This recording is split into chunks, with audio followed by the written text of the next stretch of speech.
Welcome to the Adaptive Arts session number 3. We are your hosts and will guide you through our topic today, Arts Resources for Success. Thank you for joining us. Portions of this session will be recorded and available within the Wisconsin Art Education Association page, Art and Special Education. This link will be shared within our program notes and at the end of this session. Sessions 1 and 2 recordings are already available within that site for your viewing. Again, thank you for being here. I'm going to hand it over to my colleague. Hi, I'm Sue Lazel, and I'm an adaptive art specialist art therapist. I worked for Milwaukee Public Schools for about 30 years, and I do a lot of consulting and support of art and special ed teachers who are working with their kids in the arts with disabilities. Hi, I'm Julie Palkowski. I am the arts education leader and consultant. I've been involved in education for 30 plus years as a teacher, administrator, and consultant supporting educators and our young learners in the arts. Our agenda for tonight includes more interactive games for your students, more resources, and more opportunities for us to connect and collaborate. We'll be recording the first hour with lots of strategies and ideas. Julie and I have recorded a few sections of this session today to provide some flexibility for us to not only respond to your comments in the chat, but also to be focused for everybody online.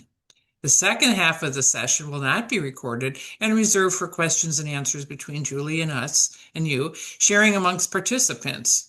Recordings of the sessions will be available in follow-up email and online with the WAEA Arts and Special Education webpage, which can be found in the resource PowerPoint picture later on in this PowerPoint. And sessions 1 and 2 are already available online. The objectives for session 3 are outlined on your screen. The first one is we're going to address participant requests from the surveys and emails we've received. Share some stories from the field. One will include a parent story as well as a music classroom example. We're going to identify some examples of assistive technology you'll be able to consider using in your classroom. And then, of course, we're always looking to build that collaborative community through these sessions. So thank you again for being a part of all of this. Okay, you'll hear it. Mm-hmm. I really appreciate all of your emails and comments about wanting more things for us to present to you guys in these workshops. One of the things that keeps coming up is resources to support students with autism. And what I've done with that is I've put some more resources and some lesson plan ideas and stuff, both in the Padlet and in the Wisconsin Arts Education website. And in that area, if you look, there are a ton of different kinds of pieces of information that might be most helpful for you as you're working with your kids with challenges. There's areas in there that have different kinds of templates for lesson plans, depending upon whether or not you have to create your own lesson plan or if it's just to kind of help you organize yourself. The art and design standards kind of help you focus in on different kinds of ways of thinking about your lesson plans. Some of the other resources include the Wisconsin Art Ed Conference resources that we had created during recorded sessions and information during our conferences in Wisconsin. We have a lot of information about other kinds of art making supplies, universal design for learning, which we had talked about in our last session, and we'll talk a little bit more tonight with assistive technology things. But the more you explore this site, I hope you'll find things that are really useful for you. The other area that you guys had requested information about was scaffolding or having multiple kinds of activities going on in the class session for your students with challenges. I found this really cool website called Artsology. And what's really kind of neat about it is that it can help provide different kinds of breaks for students between either the art tasks, during the art tasks, or as they are getting overwhelmed by what's going on. And these activities can be related to what's going on in your lesson plans.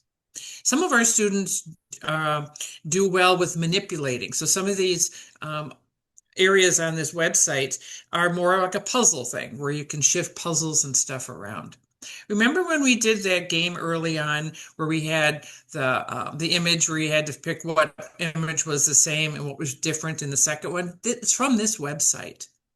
And what's kind of cool is I know some of my students do real well with puzzles. Some do well with word making kinds of things, word games, and even art making. There's some cool things on here. There's a sand painting. What are some other ones? There's really kind of cool things that the students can engage with independently and then can kind of refocus back on what you're asking them to do as part of the art tasks. So I encourage you to go and kind of explore this site, this Artology. It's free. And some of them are game based, some of them are art making, as I said, and some are puzzles and stuff. And so I think you'll really find some stuff in there. Send me an email about how you've used this site. Three areas I have to share include resources to support learners' mindfulness and breath control, as well as engagement ideas and lesson template options. So, additional resources to consider for not only students with autism, but all students includes those that tap into the calming and engagement properties of music. So, I found that the integration of mindfulness music listening often provides students with ways to communicate and respond to music. Music can be an effective art form to engage all children and adults, even specifically children with autism, in unlocking skills and ways to communicate. So, music offers ways to engage multiple areas of the brain at once, and often opportunities for a person to respond through movement, non speaking, and speaking really help them communicate and have choices in how they wish to respond and express themselves. So, music can offer experiences for calming a person and giving them a creative way to explore. So, look at some of these activities. Body percussion, which is very popular, can find a lot of examples online.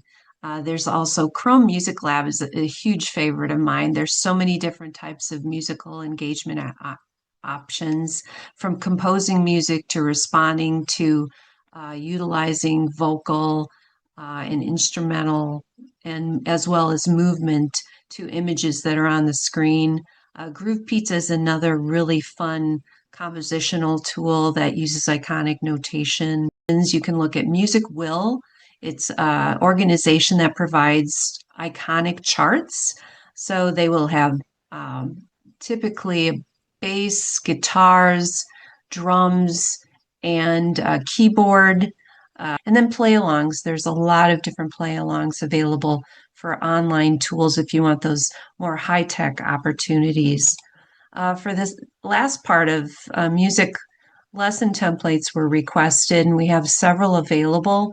If you look at the UDL Arts lesson template as well as the Arts check-in template, these are both available within the Padlet that we have online.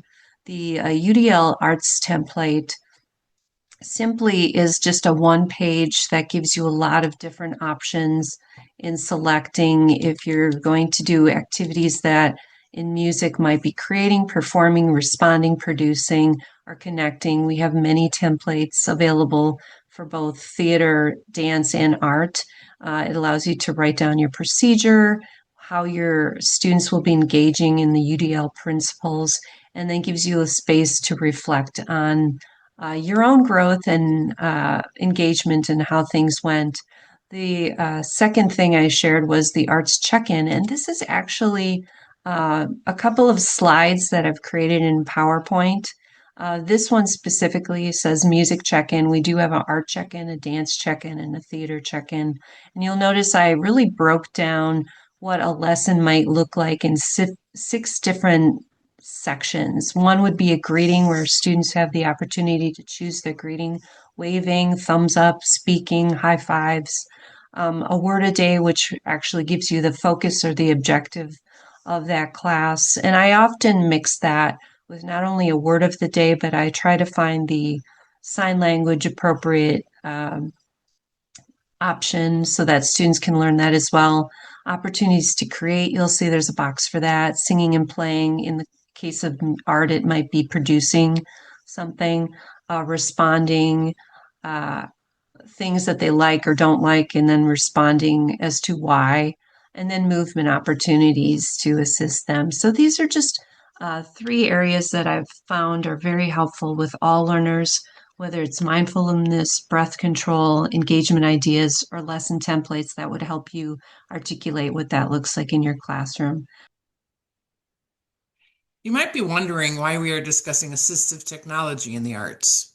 When I worked in Milwaukee Public Schools, I was housed in the assistive technology department and was assigned to work with special education teachers as well as arts teachers. I learned that through the IEP process that assistive technology was a means to ensure that students who require specialized equipment to access their IEP goals were able to access the materials through the IEP process.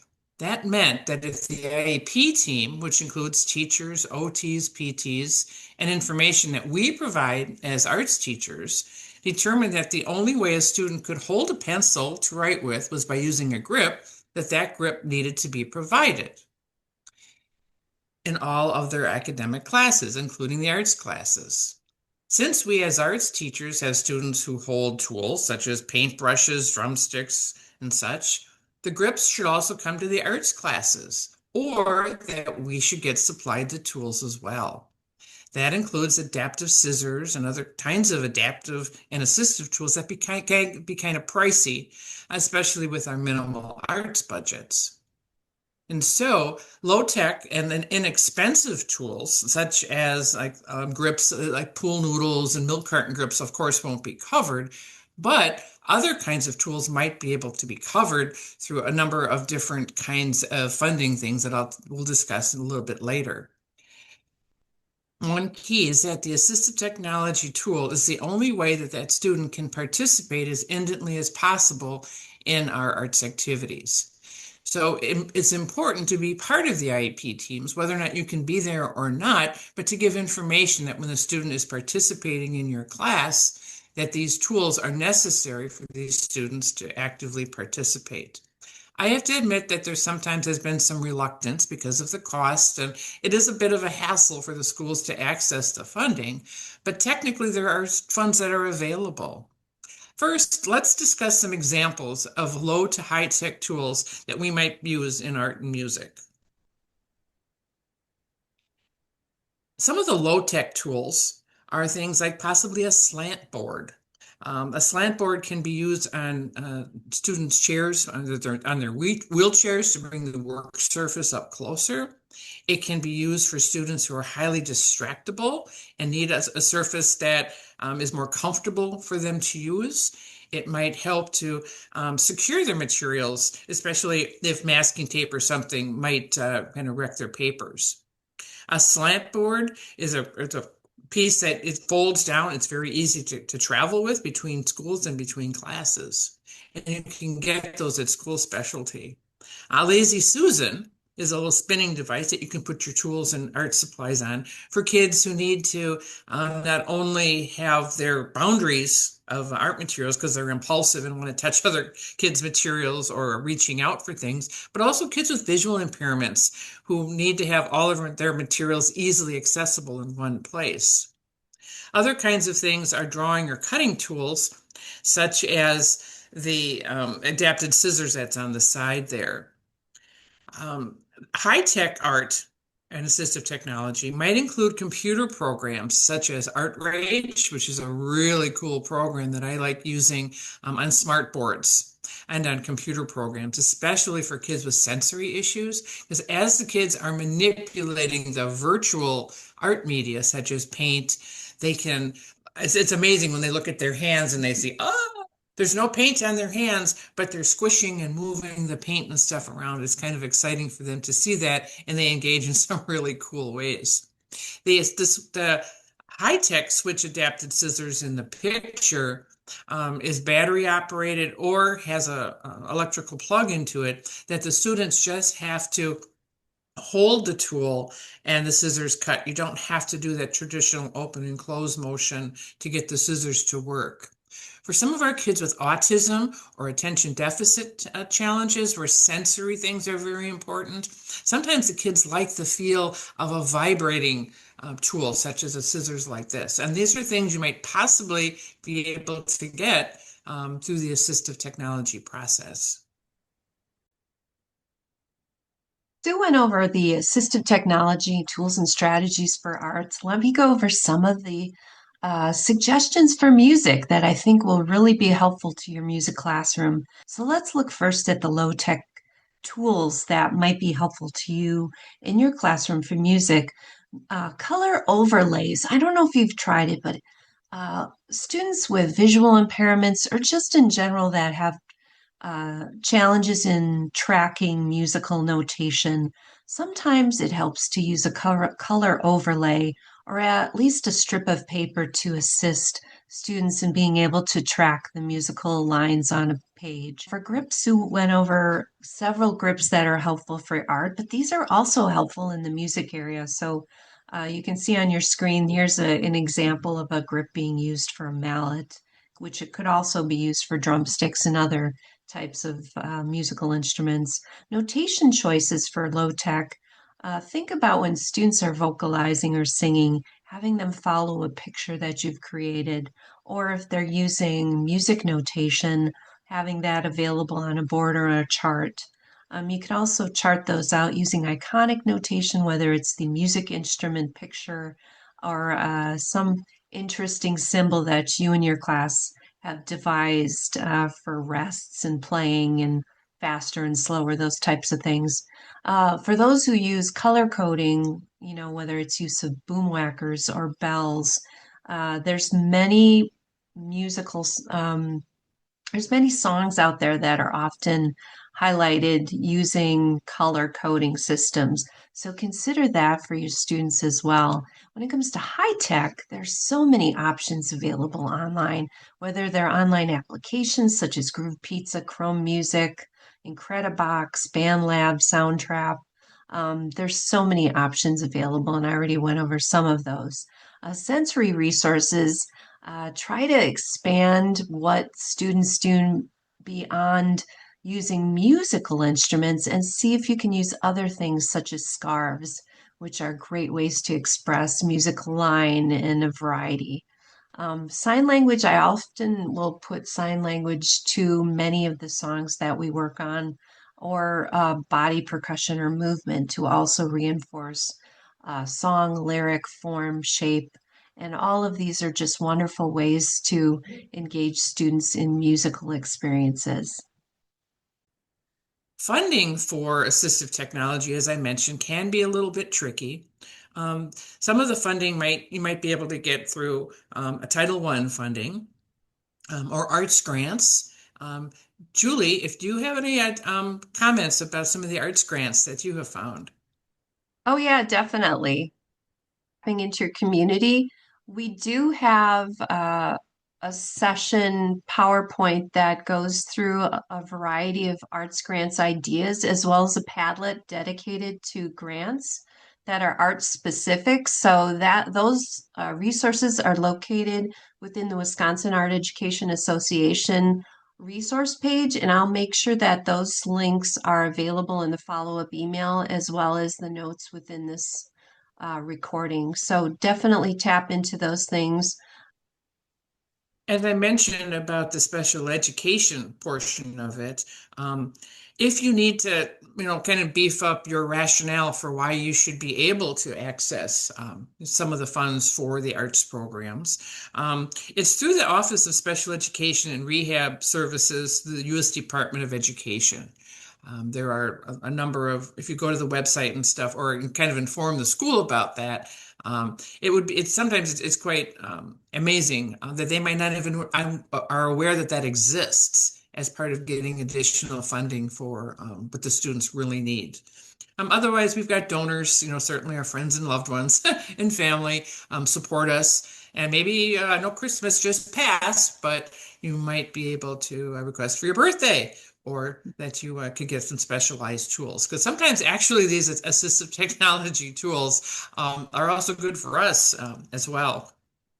Community partners, such as other businesses and things. I know here in Toronto we have a women's club that supports a lot of different kinds of programs. You might find things in your community that they're willing to, give you $50 or so to get some really neat specialized tools that not only service one student, but service multiple students across your arts classes. Lending libraries. Sometimes libraries have different kinds of tools and things that you might be very surprised have available to help their readers learn. So that might be a slant board to hold the book or other kinds of book materials. And then finally, in the area of the funding, CESAs in Wisconsin, CESA is a cooperative education service agency, which has tools and things that you can try and loan from them to see if they would even work for your students. So these are just some ideas that you might pursue in order to kind of purchase some of the more pricey kinds of tools that we're using with our students. I am so excited that you guys are participating in our adaptive sessions. It's really thrilling to be able to share this information and stuff with you guys. If you have any questions about assistive technology things or things that we've discussed tonight, please don't hesitate to email me and we can support you. I totally agree, Sue. And just a reminder that a recording of this session is going to be available. We really appreciate you being a part of these sessions and hope to continue building our collaborative community. Thank you for joining us for the Adaptive Arts sessions. We look forward to seeing you at the future sessions that we have planned or listening to the recording. You may contact Sue or I at our email address. Thanks again.